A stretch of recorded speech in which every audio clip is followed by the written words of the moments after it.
Welcome to the Bending the Bracket podcast. Here are your hosts, Ben Madison and Lane Smith. Hello, everyone, and welcome to Bending the Bracket.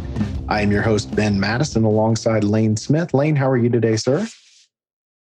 Doing great. Watching the Jags and Dolphins Thursday night football is getting me ready for week 3 and some exciting matchups we have on hand. Yeah, absolutely. And we're coming to you guys actually during the game, which wasn't designed. It's just that we had some technical difficulties today, and that's how it is. So we're keeping up with this game kind of as we do our broadcast. Right now it's 21-7 Dolphins, and Fitzpatrick looks good. And Gardner Minshew is leaving a little bit to be desired tonight. What do you think about this game so far, Lane? Yeah, it looks good. Dolphins are surprising me. I thought the Jags would win this one relatively easily, and the Dolphins came to play. Fitzpatrick's playing well. Minshew is, I think, still under 100 yards passing in the third quarter. That is not good. Not what you want to see in your starting quarterback. So we'll see how they do in the second half.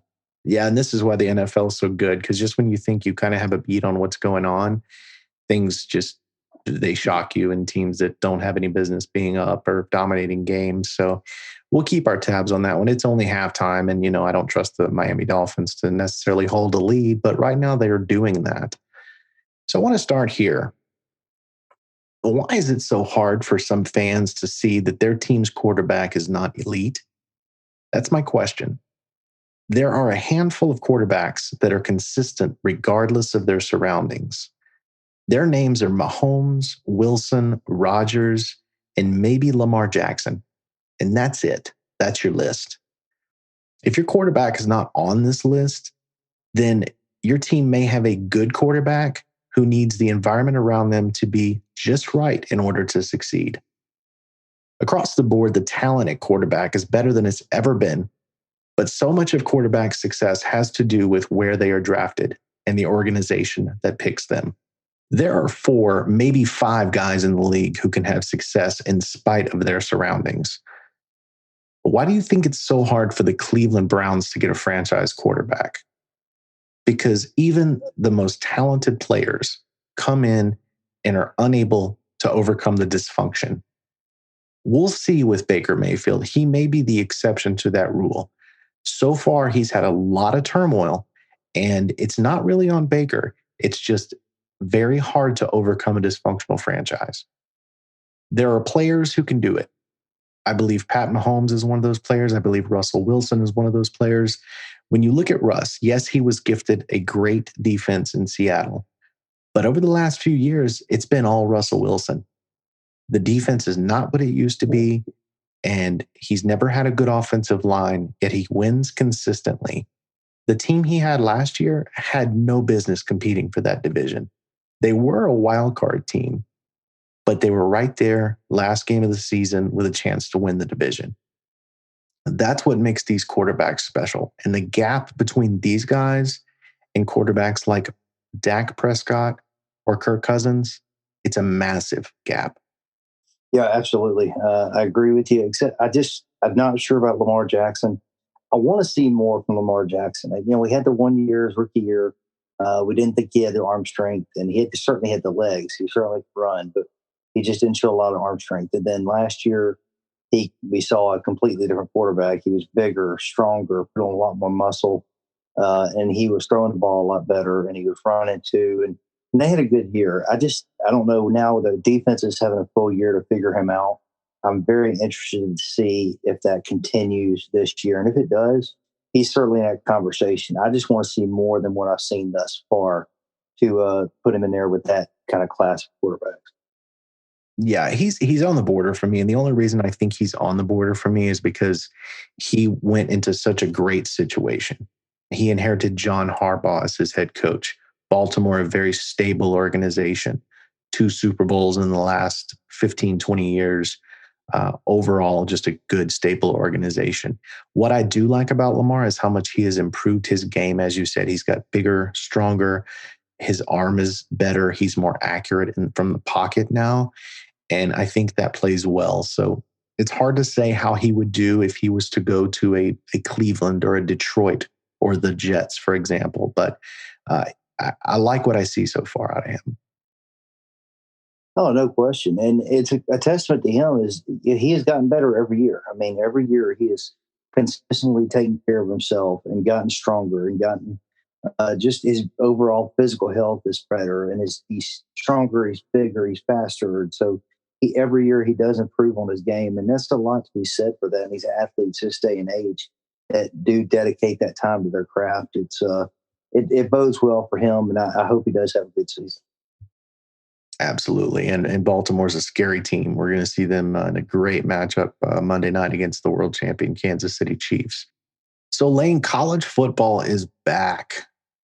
I bet you're excited about this. Yes, sir. I am excited about college football. It's no secret. Did you get the Alabama sweater I sent you? I did not, and I would probably burn it if I did. Well, I knew you were out of toilet paper. I wouldn't waste your money on that. I heard you were out of toilet paper, so I wanted you to have a supply of backup. That's why I sent it. Always there for me. I certainly appreciate it. I do what I can. I'm really excited. I'm really excited for the season. It seems like it snuck up on us. We didn't hear much. The media not being allowed at camp or anything like that. We really haven't heard much out of LSU, and so been reading a little bit, learning a little bit, but it's going to be an interesting season for the Tigers. They lost a lot of people last year. They lost, pretty much the whole coaching staff, minus a couple of guys. And so I may just see what they do there and how they replace those guys. We had Jamar Chase opt out, and of course Burrow's gone. So Miles Brennan's a starter, and we have no idea what Miles Brennan is. I know what he was 3 years ago. And I know he's had a couple of chances to start since then and has not been able to do it. So Orgeron said he's a guy. And after last year, I don't know how you bet against Orgeron. So I'm trusting Orgeron and trusting that Brennan is going to be good and is going to lead this team to success. But I just don't know how much success will be this year. That's what I keep looking at is 6 wins, 7 wins. I think that's a good season. I just don't see this being like last year at all. I think it'll look a lot different. Oh, yeah, it'll look different. And the thing that LSU fans and really everyone is a fan of college football needs to understand is get your expectations right. Disappointment comes from unrealistic expectations. This team lost so many talented players, coaches. You look at they're only going to play 10 games, which is crazy to me that some conferences are playing 6 and some are playing 10. And that's something we're going to get into in a minute as far as the lack of uniformity. But I think, like you said, I think 6 wins would be a smashing success for LSU this year.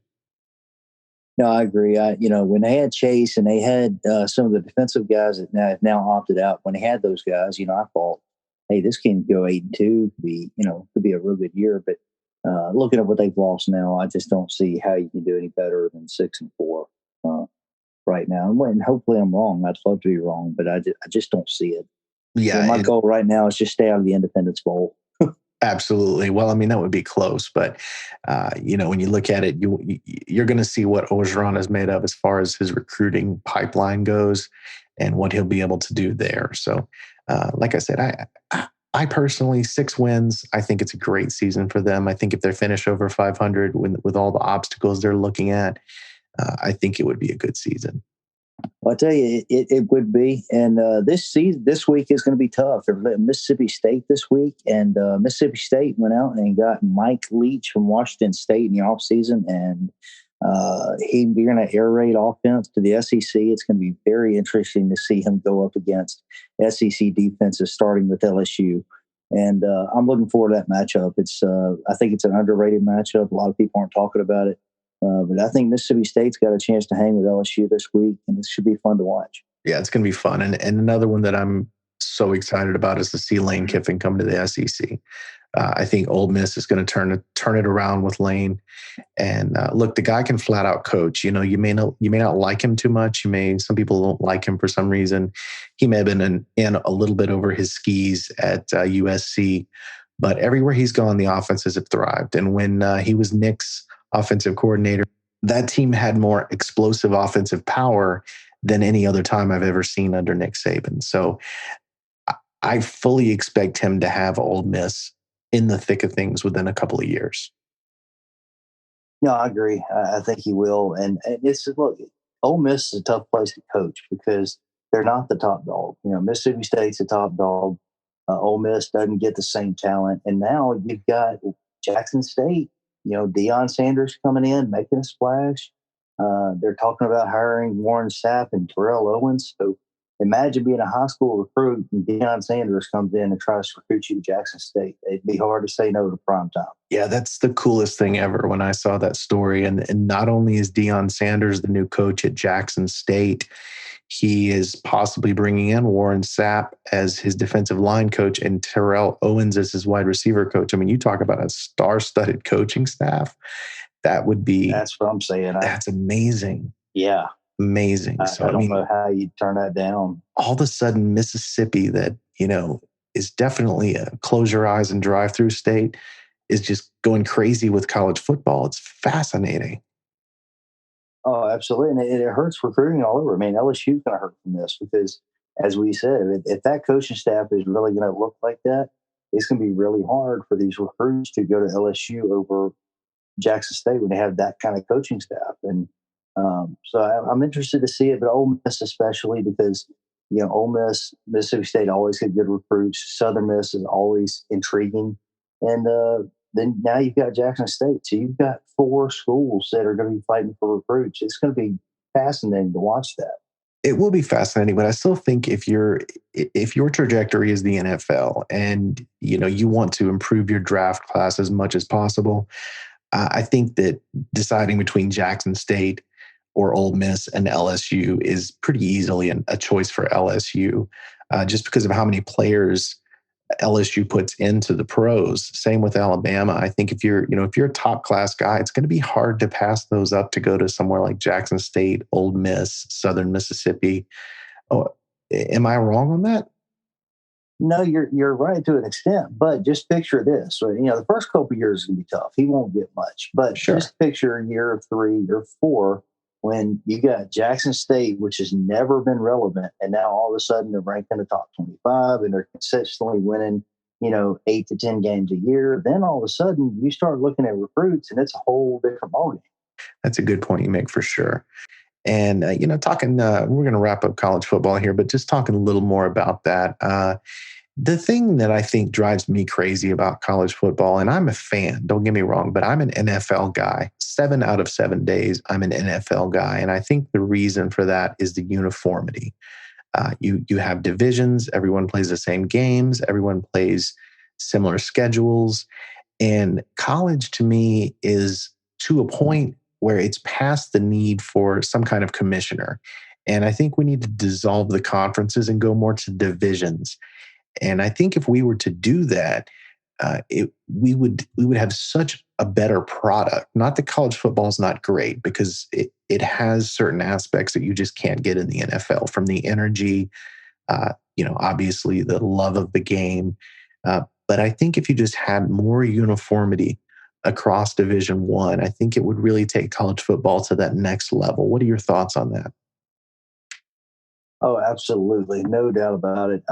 They should schedule it just like the NFL. The NFL does a great job of playing their out of division schedules as well as their division schedules. Correct. And it kind of rotates every year. So, from 3 years from now, the Saints are going to be playing the NFC East.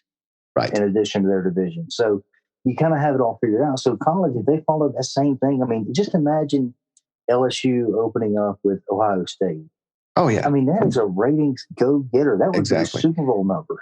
And I know the argument against it is, well, the smaller D1 schools, they're going to get swallowed up and, they're not going to get these games. It's like no one cares anyway, right? It's like when I go to watch college football, I will admit I'm not as into it as you are. And I think that's because largely your favorite sports team ever in any sport is a college football team. But when I go to watch football in college, I don't care about Ohio State against Vanderbilt. I want to see Ohio State LSU. I want to see USC Notre Dame. I want to see these big matchups. Just like when I go to the NFL, I don't want to see, I don't want to see the Lions and the Bears play like snooze fest, right? I want to see the Steelers and the Patriots. I want to see the Cowboys and the 49ers.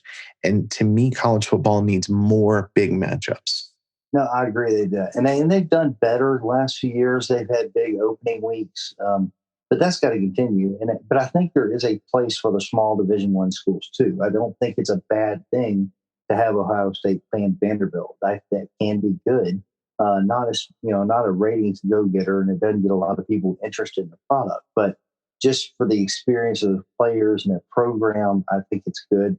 And look, it's kind of like I would equate it to March Madness. I mean, imagine Vanderbilt going to Ohio State and they luck up and beat them. I mean, nobody saw it coming, and all of a sudden Vanderbilt's on the map.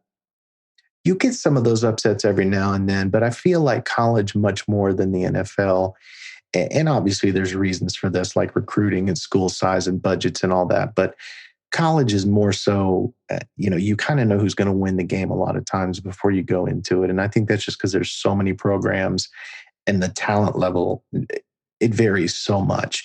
And we'll close college football argument here, but one more thing I will say is the thing that drives me crazy again is the fact that schools like Alabama, for example, they can make their own schedule out of conference. I just find that crazy to me.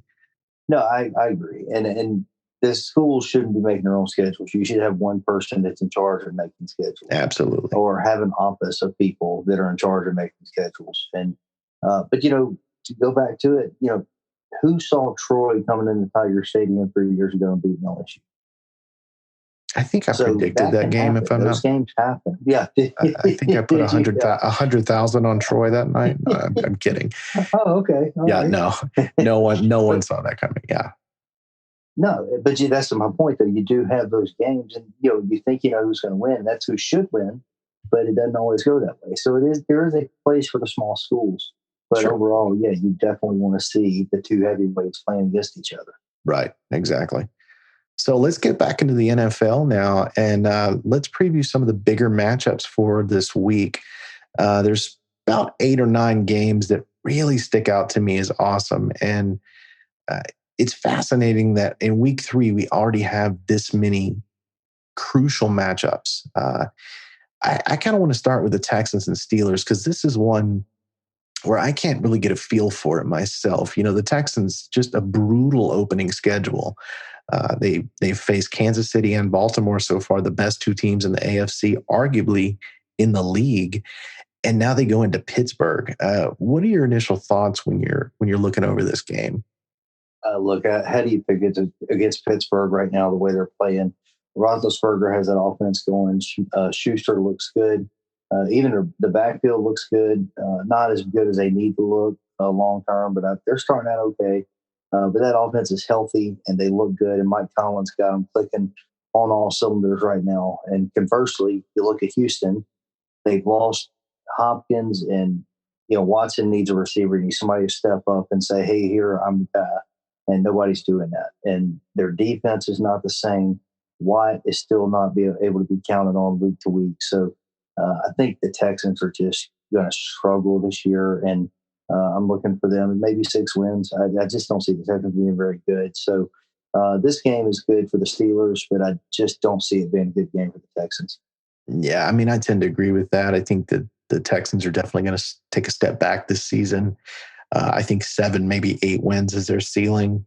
Their division is not the best division, so who knows? They could win it with 8 games, but they have a tough opening to this season.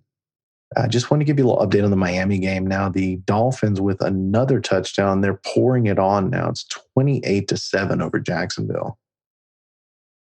And then she just drastically overthrew his receiver at the end zone, so that's something. Someone told me that the Jaguars were set for like a decade with Minshew, and I thought that was the strongest statement I'd ever heard. I was like, really? It is decade. Wow. If you're putting your money in that, that's bad. Mean, some low standards. Not that Minshew can't play, but jury's still out in my opinion. So yeah, we'll see with Gardner Minshew. But moving on down the line now, we have the Bengals at the Eagles, and what's your thoughts on this one? Bengals and Eagles. I had a friend of mine yesterday ask me why we would cover 2-0-2 teams, and my response is, Joe Burrow is appointment television. You got to see that kid play. You're not lying. He is fascinating. He is. And I will admit that I will tuck my tail between my legs and admit that I was a little skeptical on him going into the NFL. Now, a lot of that had to do with him going into the Cincinnati Bengals organization or lack thereof.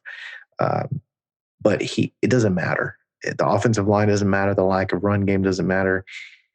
He just looks great this year. He really does. He's going to be a No, he very, looks phenomenal. very And good player. right. And in that, like you said, that organization to do what he's doing is great. I do really have concern for him holding up with that lack of an offensive line. Just really worry about how he's going to finish the season. But hopefully he stays upright and healthy. That'd be a real shame to see him go down the way he's playing. And, conversely, you had the Philadelphia Eagles, which is, look, that's a conversation because they're 0-2 and it's Philadelphia. That fan base is unruly as it is. And when they're 0-2, it's even worse. It's the equatable to the Dallas Cowboys. So you got to talk about the Eagles when they're 0-2, especially 3 years removed from the Super Bowl. So that's a fascinating team to keep an eye on. See if they can turn it around. They have to turn it around, and they got to win it this week. Yeah, Carson Wentz has to get himself right, and I think he's in his own head.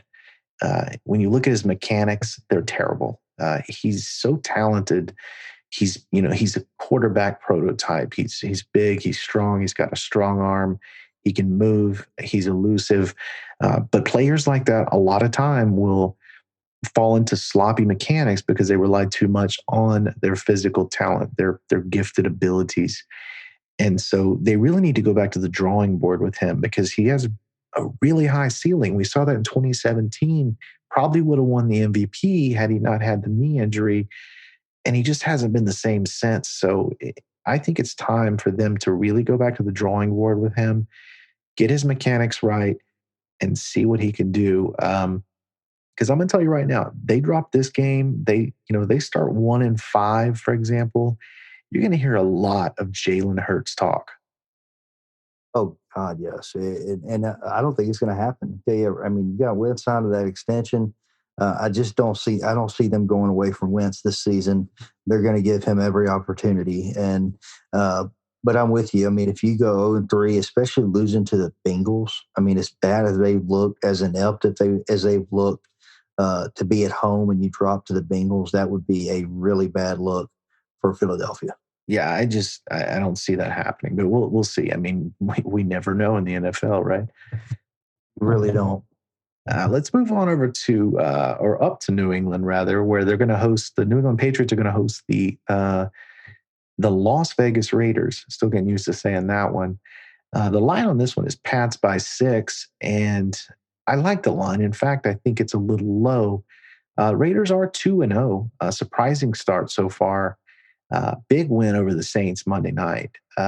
Patriots, coming off the tough loss in Seattle, but no shame in losing in the last second to Russell Wilson. I like the Patriots in this one to win comfortably. What are your thoughts?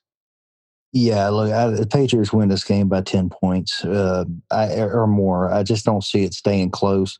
The Raiders have looked good. Derek Carr has looked remarkable the first 2 weeks, which I really didn't pay attention to until earlier this week. I looked at his stats. I'm like, that's Derek Carr?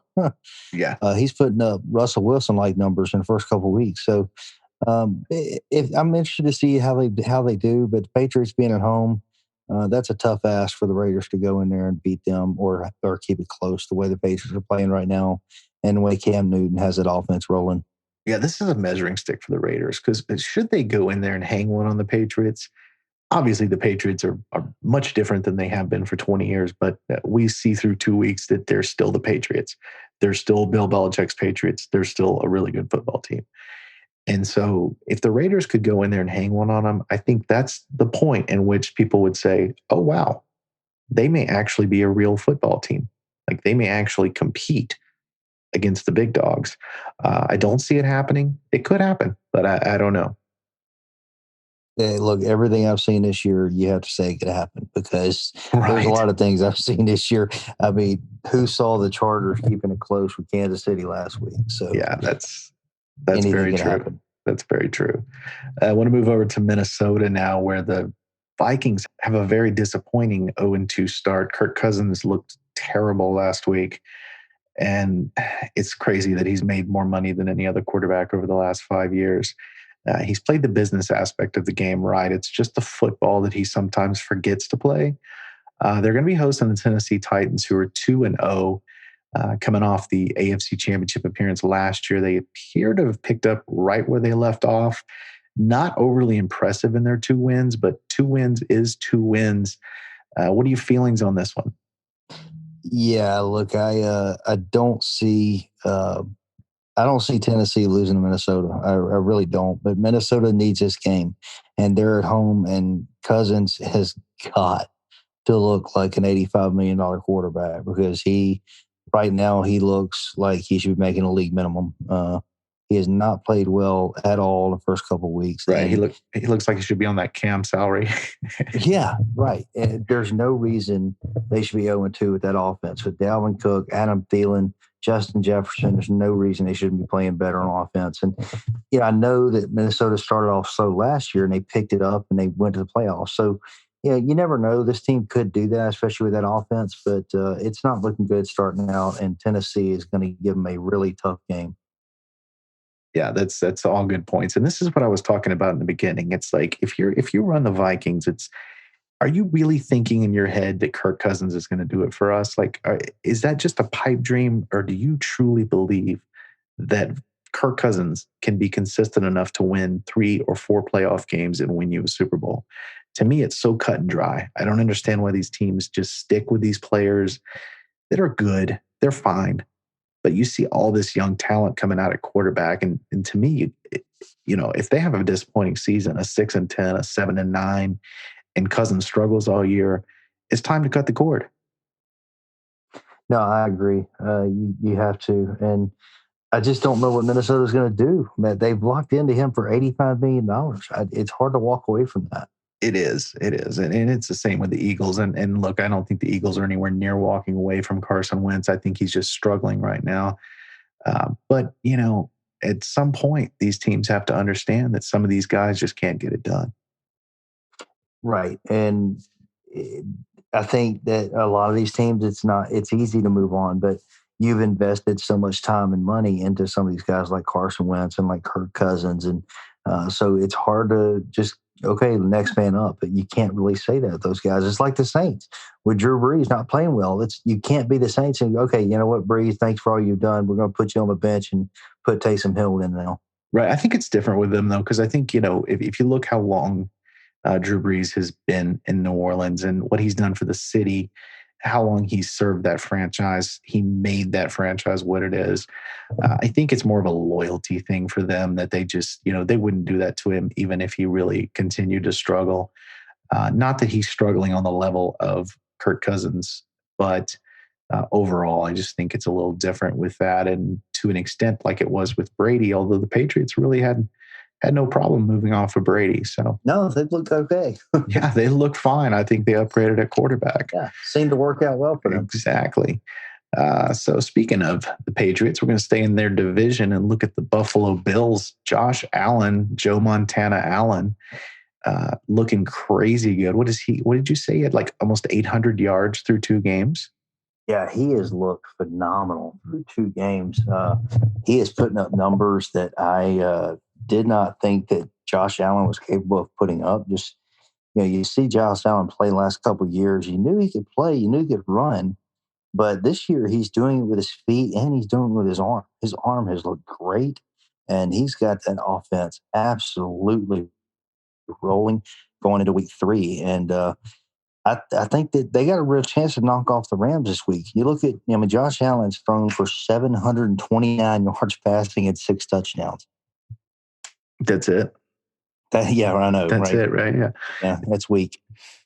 Yeah, that's maybe a half of football, right? No. Right. No, it's really impressive what he's done so far this year. And look, it's a hard test this week. I know they're at home, but they're facing the Rams, who they look like the Rams from 2 years ago. Don't quite have the air game that team had, but the same schematics, the same smart play calling by Sean McVay. And look, everyone thought the Rams had a failure of a season last year, 9-7, missed the playoffs by one game. That's not a failure, really. When you look at the injuries they had on the offensive line, when you look at what they were dealing with Todd Gurley's knee, overall, I think they're getting back to form, and they've looked really good in their opening 2 wins. So I find that this is going to be the biggest test for Buffalo thus far this season.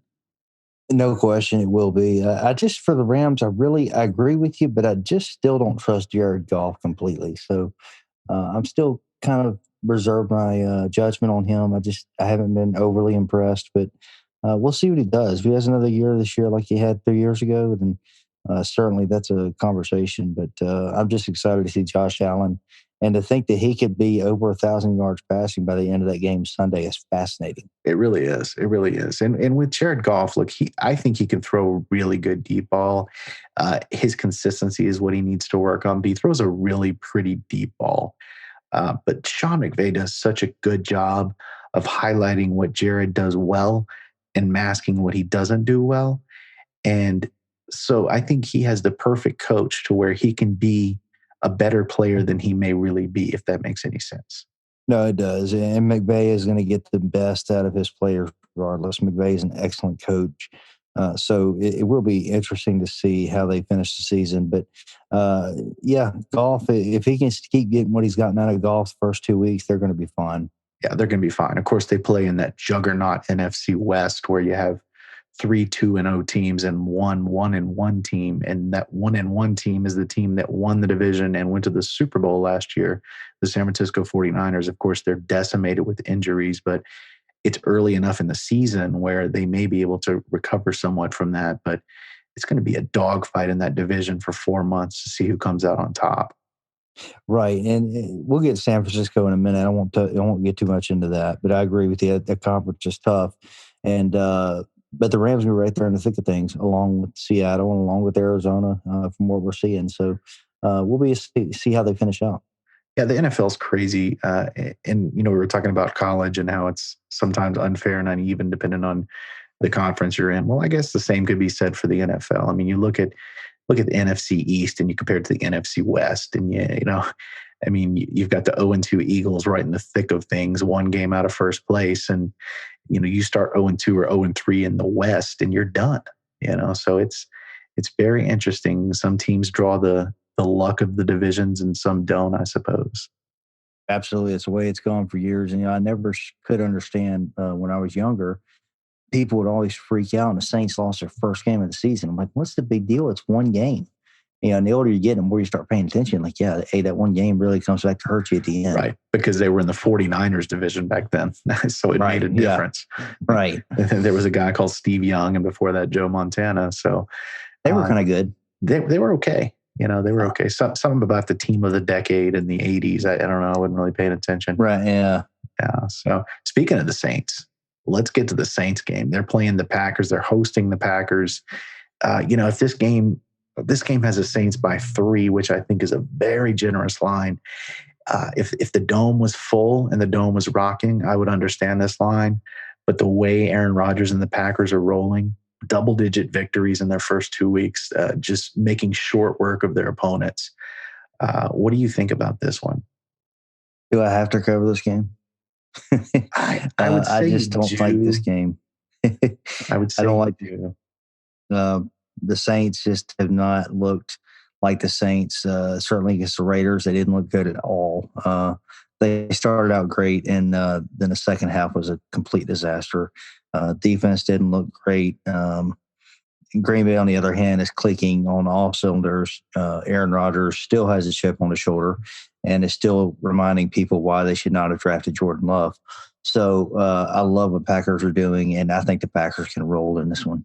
Yeah, Aaron has a boulder on his shoulder at this point, and there's a debate going on as to whether or not the Packers drafted Jordan Love to actually be a successor to Rodgers, or if it was more to just light a fire under Rodgers. And I don't think it matters at this point because it's worked. And if it was a succession plan, whoever decided that is probably hiding in their office right now, kind of trying to work on that resume a little bit, because Rodgers is proving that he's not near it. He's not near the end. He's got No, not that guy. Yeah, he had a few off years. The last couple of years, his numbers were down. He was throwing the ball away more often, and so, but he's moved back in, and now he looks like Aaron Rodgers again. So that excites me. I'm not a Packers fan, but I love watching Aaron Rodgers play. Yeah, that's me. I'm not.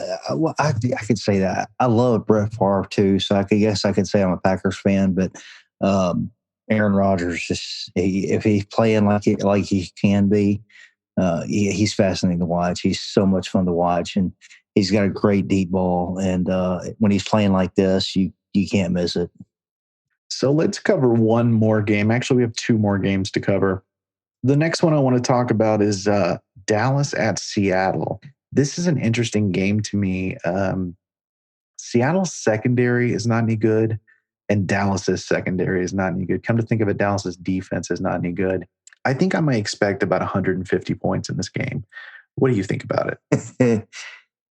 Look, this game, I think Seattle can roll in this game. See, the way Russell Wilson is playing out of his mind right now, they can easily roll Dallas and send them into a tailspin. But conversely, Dallas has a way of playing up in these big games, and so this game could be really close, and Dallas edges it out in the last minute, or this game could be a blowout. But it's not going to be a blowout for Dallas. So I agree. There's two ways this game goes, and Dallas winning big is not really either of them.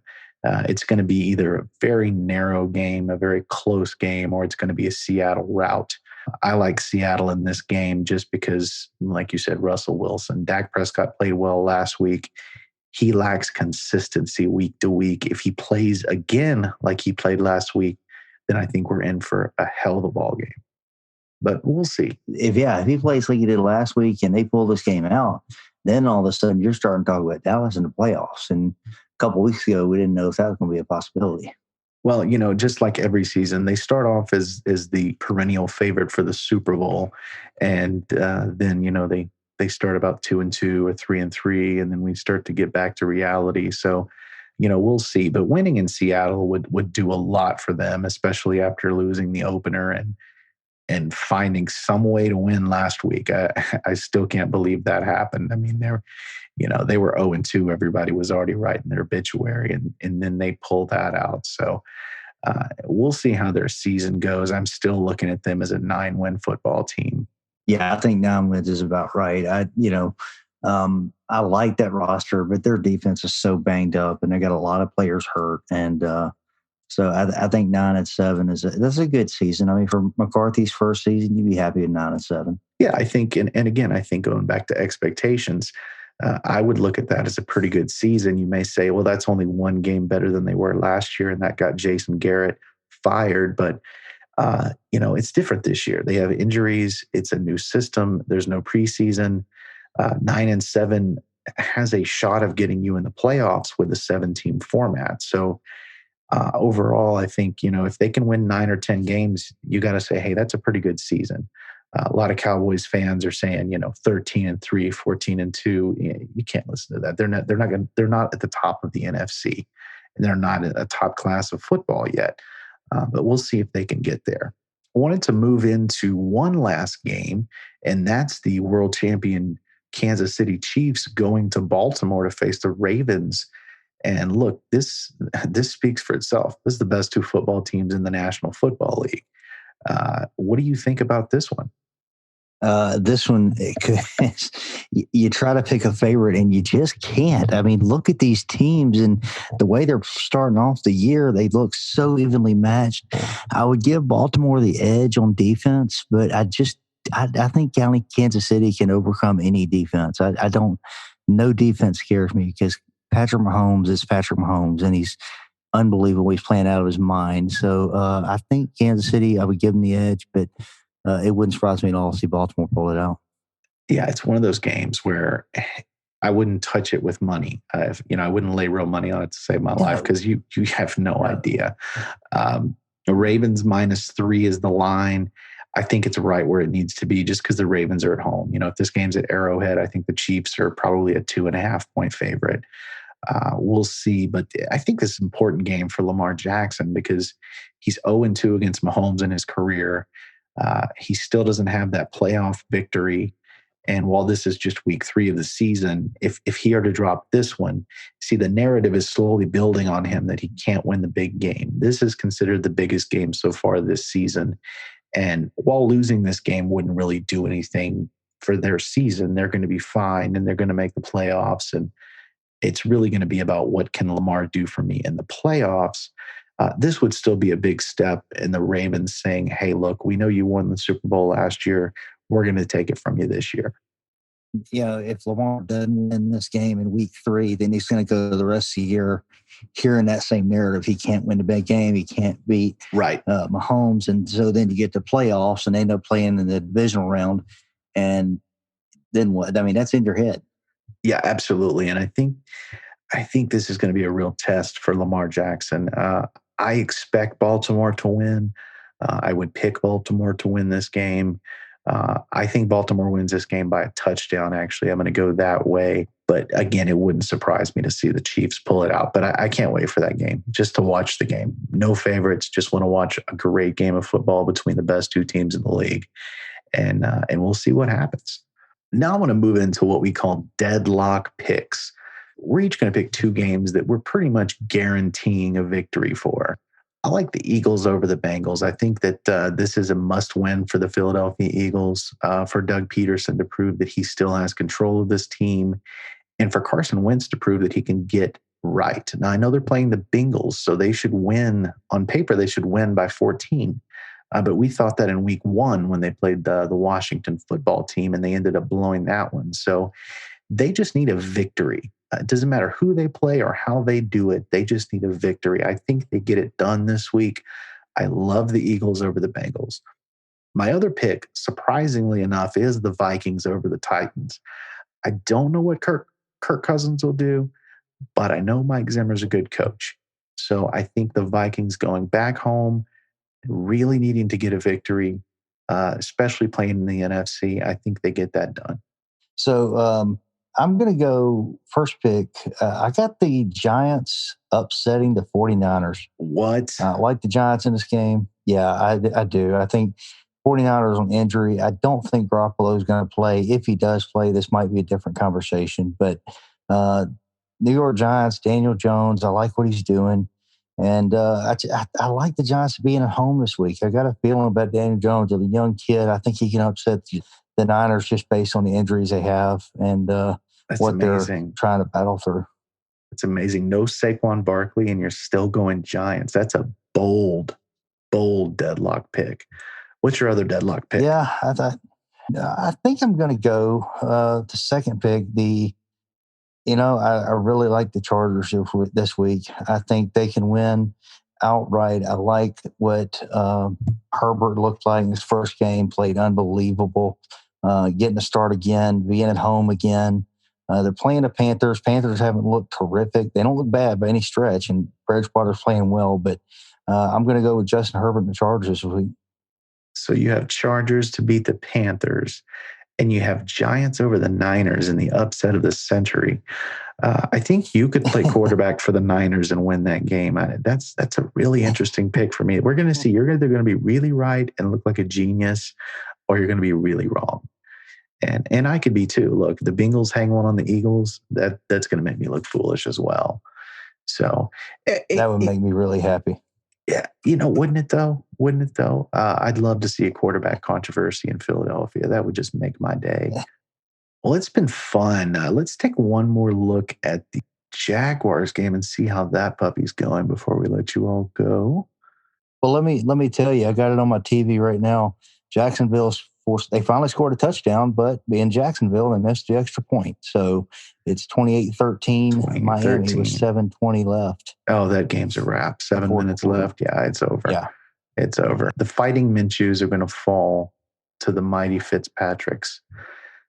I don't know how I've made it without. I don't know how I've made it without watching that game live. I don't know. Well, that's going to do it for us, guys. We thank you so much for listening. Don't forget to check us out Monday. We'll be recapping all of our picks, have our Dead Wrong segment, and more. Thanks, and have a great evening. And that's going to do it for us for this episode of Bending the Bracket. Thanks so much for joining us. Don't forget to subscribe to follow our latest content. You can also find us on Facebook or Twitter at Bending Sports. Have a great day.